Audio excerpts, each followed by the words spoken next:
Yo, what's up guys? Welcome back for another DevPro Duel video. We have a new ban list and Konami destroyed a lot of decks, a lot of things. The format seems to be much slower than previous format, and if that's the case, Frogmonarchs have a legit chance to compete with the current tier 1 decks. At the moment there are no tiers just yet, since it's still early format, early metagame. But it seems that Mermails, Fire Fist, Evil Swarms and even Dragon Rulers, not as a deck that we know from past format, but the new Plant Ruler deck definitely has some tier 1 potential in the upcoming format, since it has a lot of shenanigans, shenanigans plays. I'll probably review them in one of the next DevPro videos. But in this video, Frogmonarchs.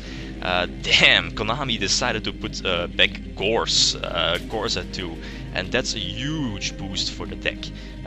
This is currently my main deck, so keep in mind, everything is still in testing since it's still early format, early metagame. I'll explain a few card choices at the end of the video with the deck profile, so off to some duels. Here I'm playing against a friend. I think we played like 6 test duels. My opponent is playing Mermails, so one of the better decks in the upcoming format probably. So I think I have 4 duels ready. One duel wasn't saved, and the other duel was like over in 2 turns. I got OT gate with the Megalo Diva combination, you know. So I believe this was the first duel we had, and already first duel of the format opening with both Gors, so that was pretty sweet. My opening hand, pretty decent I guess, no tributes, although double Gors and the swap for the Treeborn. This was important, like I knew he was playing Mermails, so I end up with Ronin Totem in defense, since I don't want to give him the opportunity to go for a direct attack with Marksman, since I don't have a Fader or Failer in hand.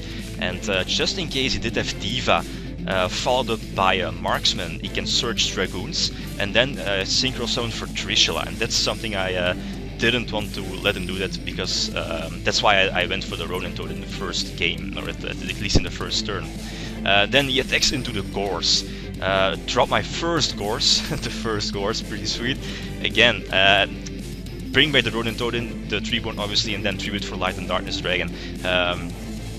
Again, yeah, the Solomon, he already would have warninged my Gors, so I think it was pretty safe to drop the Light and Darkness here, so no fear to get it warninged or judgmented and lose my field.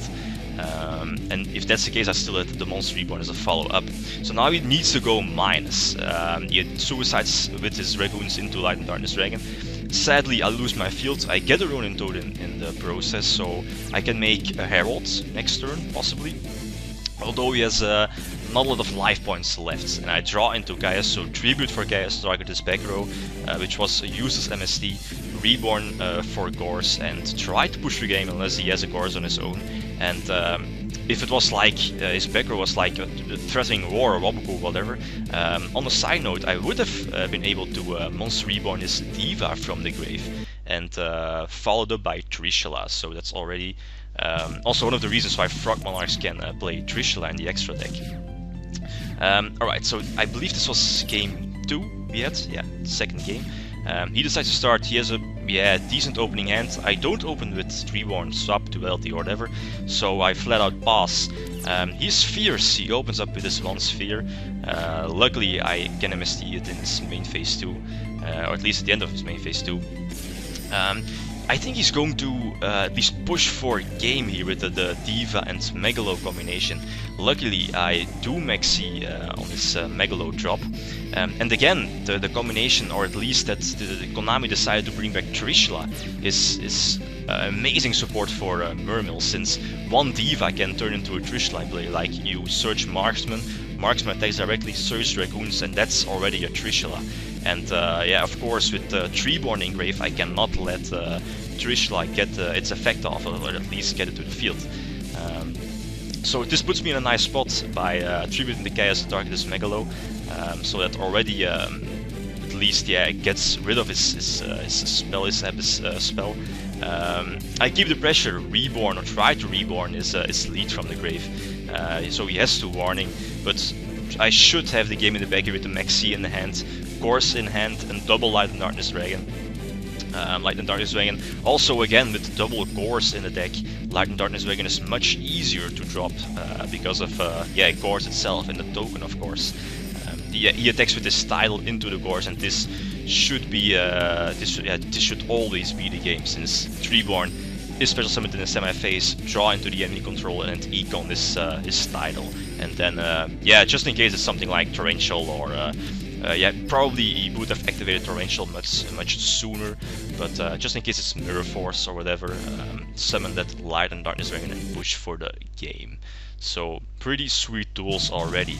Yeah, the first two duels of the format. So alright, so I think this was game 4 we had. Yeah, game 3 was the duel he Diva OTK'd me with Megalo, so that's not worth the upload. Well, yeah, I'm not sure about the last duel.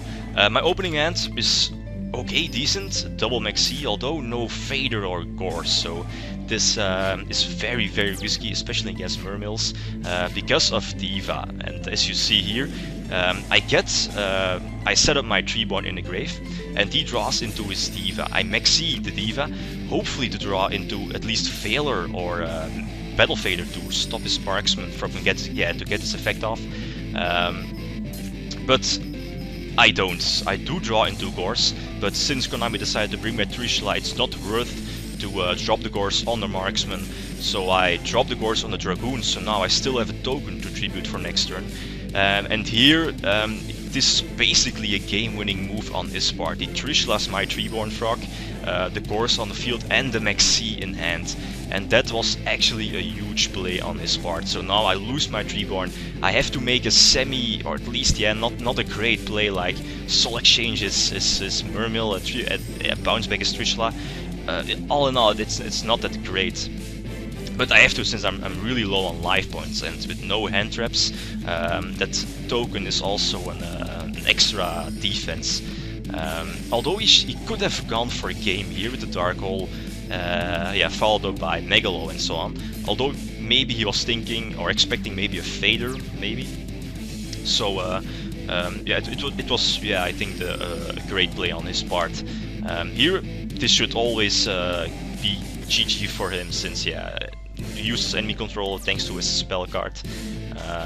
And then, yeah, tributing for Testalos is not worth here. I can suicide into the Megalo, but I'm too low on life points, so the Trishula was a big play on his part. So that's probably also one of the reasons why I'll add the third Feeler to the main deck. Frogmonarchs just have to negate that Trishula play. Alright, so the next duel I get to start. My opening hand is not... It's okay, I think. Like, you don't want to open with multiple frogs, like double Treeborn one swap. So again, I know he's playing Mermails. Set up that Ronin Toad in defense. Don't let the Marksman attack directly. Just in case, I keep one Treeborn in hand. Just in case I can make Gachi, for example, next turn. Or I draw into a Monarch, so I can tribute next turn for a Monarch. Then special summon swap, make, or at least, yeah, special summon Ronin, bounce back to a Monarch to my hand, and make Gachi, and so on. Although he makes an excellent play by going for Blades, Master Blader, so it cannot be targeted by a Monarch or any control or whatever. So my only possibility is to attack over it, and this is perfect. We know it's a sphere in his back row, or the chances that it's a sphere is pretty high. So I tribute for Testalos, then make Gachi, rip his Gorse from his hand, deal 700 life points of damage. Then with the Gachi boost, Testalos is to wait and attack over his Blades. That's pretty sweet. So Heavy Storm is back row, maybe Torrential Tribute, Mirror Force or whatever. And then, yeah, I have two plays I can do. I can tribute for Ryza, or I can pretty much seal it with Light and Darkness Dragon, but I think going for the Messer 7 here to get him into a lock was the better play, although Light and Darkness Dragon was equal as good, yeah, to pretty much seal the deal. And yeah, he knows that I have the Ryza in hand, so I think he's just going to scoop here, since, yeah, it should be all, yeah, indeed, GG. So off to the deck list. Alright, some card choices. 3 Light and Darkness Dragons. Since the format is, or at least seems much slower, and Light and Darkness Dragon just shines against pretty much every deck, or at least the opponent needs to waste a lot of resources to get rid of it. And it's also pretty much a boss monster, so definitely play this card in 3s. Then I main deck 2 Testalos. We are still in the beginning of the format, so going into a tournament now you will face a lot of matchups, like people will be playing a lot of different decks like Boojins, Blackwings, Gladiators, Gadgets, Mermails, Fire Fist, and so on. So Testalos is an excellent pick over cards like Vanity's Fiend or Jinzo, especially in the early metagame. But after a few weeks, when the metagame is established, I might cut Testalos for other tributes, and here I'm mainly looking at Vanity's Fiend and Jinzo, and even maybe Mobius, but that's, yeah, depending on the format and the decks. I'm leaning more to multiple Vanity's Fiend, since I think Mermails and Plant/Dragon Rulers next to Fire Fist or Chicken Fist seem to be top contenders upcoming format. The one Vanity's Fiend at the moment is Tech, but as I said, I might bump it up to 2 and maybe even 3, but again that depends on the format. Then we have the big hand trap, Gorse. Unbelievable that Konami put this beast back to 2. It gives this deck, Frogmonarchs, a huge boost in both offense and defense. It's insane. Then double Failure, double Maxi. Again, same goes for the Testalos. Depending on the upcoming metagame, the ratios might change, and both. At the moment, both hand traps at 2 I think is perfect, since it's still, again, the beginning of the format. No Darkle in the main deck. I already explained why in one of the previous deck profiles, but basically Darkle contradicts with your Treeborn and leaves you most of the time without a follow-up. I'd rather use Soul Exchange or enemy control in combination with a Monarch to gain field control, rather than lose it. Lose my field with Darkle, lose my Treeborn in the process, and so on. Of course, Darkle will be sided. Last, the extra deck. Herald of the Pure Light, again one of the newer cards, is a mini Master 7, so definitely add one to the extra deck. There's also a possibility to summon it, and it can win games.